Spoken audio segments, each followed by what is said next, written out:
All right, then. So for the USA, I would be highlighting some points that are very important for you to notice. Let's get right into it. Basically, like any other country, the US is very particular about your interest to actually go and study. And when your interest comes, your interest would really ooze, reflect at the embassy when you are actually deep in that field. So that's why interviews are conducted. So let's even backtrack from the very beginning, which is the very first step.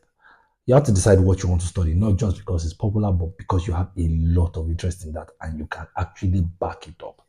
Because in everything, that's what will carry you on when you're even in school, when tough times are there, not no matter what your parents want or what you feel that you might like. So it's better to be very sure of what you know that you can involve yourself in and carry yourself through before you go ahead. It's very important because you're going to be investing a lot of money, a lot of time, a lot of energy, and nobody likes to start something and fail. That's what results in anybody becoming bitter. So you have to be very passionate about what you want to study, and that will reflect on your how quick you get your admission in most schools or how convinced they are to actually give you the admission. Now, the academic requirements, some schools ask for 3.0, 4.0. It depends on the course that you want to study.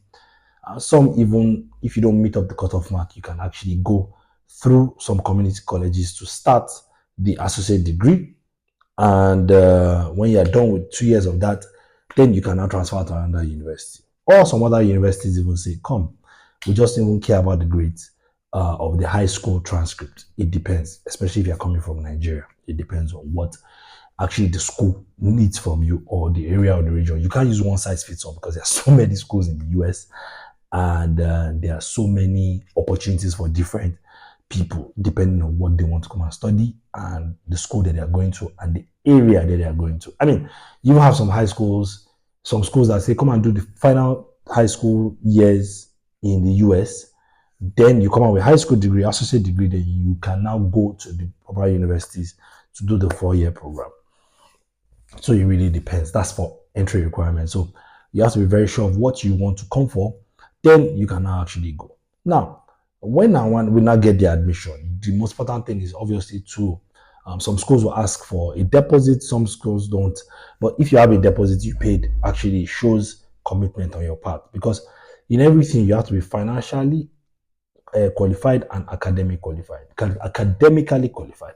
So if you are already academically qualified, then you have to show finance unless you are going for a scholarship and everything. And you having a scholarship is not automatic. I'm not here to speak on scholarship because my own area of expertise for now on this video that I'm talking to you is for the fee paying students that actually can go for themselves, because for academically inclined people that really have access to scholarships, you have to just meet the basic requirements. It's always on the school's website. Maybe have very high grades or really write a convincing letter or pass your GRE with very high score. So it's more academically inclined. So for those who are in that other area of specialty and fields, they can speak more on that.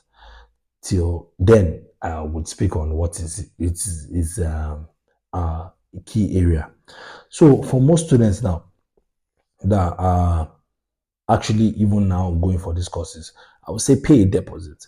If your school fees is X amount, maybe you can even just pay $4,000, $3,000. It depends if you have it. It shows that it's something. So now, whatever you paid now, or they ask you to pay, because some schools will say pay an application fee, then you can have an amount on your I-20. That amount on your I-20 is what you're supposed to show as your financial proof to prove that you can have that money. So for example, now maybe on your I-20, they'll discount your school fees, your living expense, maybe your insurance, your boarding fees, whatever, you understand that you need to take care of yourself and estimate. They say 52K or whatever, or 40K USD, 40,000 USD.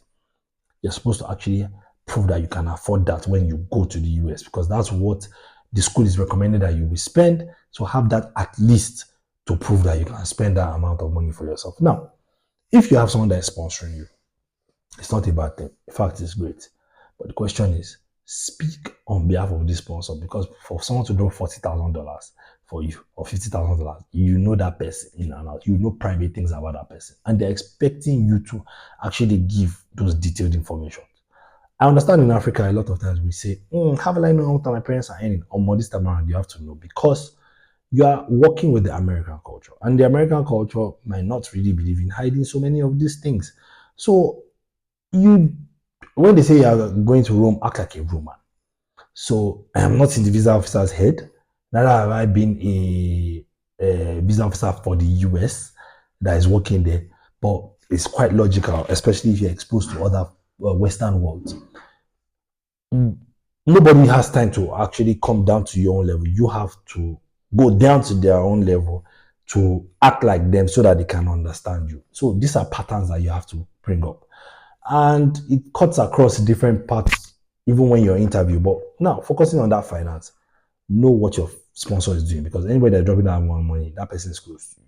That's what is assumed, because in US, who will just carry that kind of money and just give it to you? So they're expecting you to know everything about that person.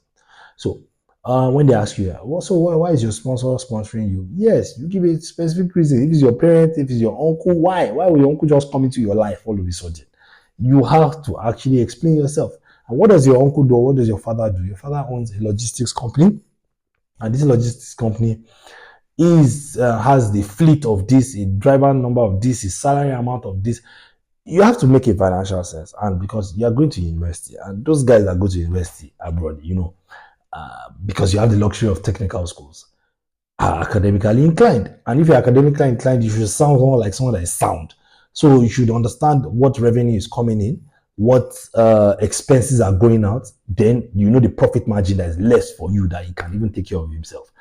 And you, if he has a family or you have siblings, why would that money touch everybody around? Do you understand? So you have to learn to really, really break things down for them in such a way that they will say, this person knows what he's doing. Now the finance is there. Now the cost. Use terminologies of what you want to go and study. Okay, I want to go and study logistics because my father owns a logistics company. It makes sense. And because you already started working in that field, and fleet management is your problem and everything. And this is why the school's curriculum is attending to this problem that I am trying to go and solve. So you have linked the school, the curriculum of the school, the finance and everything to know that at the end of the day, your level of interest is coming from the heart. And please, as much as possible, do not carry fake bank statements. It's the worst thing ever. It's better to be rejected over and over again, 2 times, 3 times. Then you get better and prepared than to be banned. If you are banned, you have a stain on your record. And don't be nervous at the embassy. For God's sake, they are human beings. I understand that there's intercultural communication. It's the same way some white people, Caucasians, come and they are maybe nervous. Oh, what will happen to me in Africa and everything? Same thing that Africans sometimes can be nervous around Caucasians because they have not exposed to it. It's a human being you're dealing with, and you have to learn to actually relate. So yes, sir, everything, sir, is fine in our culture. You don't look at an elder in the eye when you're speaking. It's just like, you rude, why you below you? Look at me in the eye. No, look at your interviewer in the eye. Not like, look in the eye like, I want to bust you. No, it's a matter of like looking in the eye with confidence and explain yourself. Because if you are nervous, they will think you have something to hide. Whereas you don't have something to hide. But your body language is showing that you have something to hide. So they will misunderstand you. So be calm. Everything is fine. Do you understand? Speak your truth. Speak from your heart. Speak with passion. Make sure you can afford it. Because if you really can afford it, you lose that confidence at the embassy. And learn to express yourself. A lot of people have failed job interviews, even with us. Like, that's because they don't know how to sell themselves. You'll be like, this person is so talented, but you have to learn to sell yourself. That's the only way around this thing. If you actually can learn to sell yourself, it will work. Then at the end of the day, you have nothing to worry about. You'll be able to express yourself properly. You'll be able to be confident and tell them that at the end of the day, you'll be able to do it. Then learn the questions, but don't give stereotype answers, because don't trust me, they're having over 100 interviews in a day. And when you come, my name is this, and you're saying the same thing that every other person has said, you're like, Jesus Christ. Like, please be creative. Everybody has an individual story, because if you ask, you can prepare with mock interview questions, but everybody's answer is different, because everybody, even if two people came from Ekiti, and they are 29 years old together, they cannot have the same story. So that's why you should not have the same story that somebody else has said and copy it word for word, and you are not being creative. They are not stupid, because they have been through this over and over again, and they are tired. They are human beings. They have been talking all day. Pity them. It's like the same way you're applying for a job and you just copied and pasted what you just saw online. You were not specific that I saw your job advert in this place at this time. This irritating. So you're not deceiving yourself. Give me visa. Yes, nobody can promise visa. It's by all these ones we can always try, and they will say, oh, they will not still give you, but what I just told you now gives you a better chance. So why don't you just try a better chance rather than just giving up? And those who succeeded actually took this pattern. So why don't you have something to learn? And even though you take this path and you still get rejected, I'm sure if you do this over and over again and you do it properly, I'm sure you will not get rejected. So have the financial requirements, have the academic requirements, use confidence, explain yourself properly. Nobody can promise you a visa or go there to obtain it for you, but I'm sure you'll be able to have a chance, because they are human beings like you at the end of the day. And trust me, with the embassy for the USA, you are guilty in proving innocent. They already believe that you want to immigrate, because the visa category is non-immigrant visa, M and F. Do you understand? So you have to prove to them that at the end of the day, you are not ready. They like giving people that don't need it, and you have to prove that you don't need it. Or you just want to use it to go and study and come back, which can be your truth. And at the end of the day, you'll be able to succeed. So that's my own little 2 cents. Hope it helps. You'll see you, man.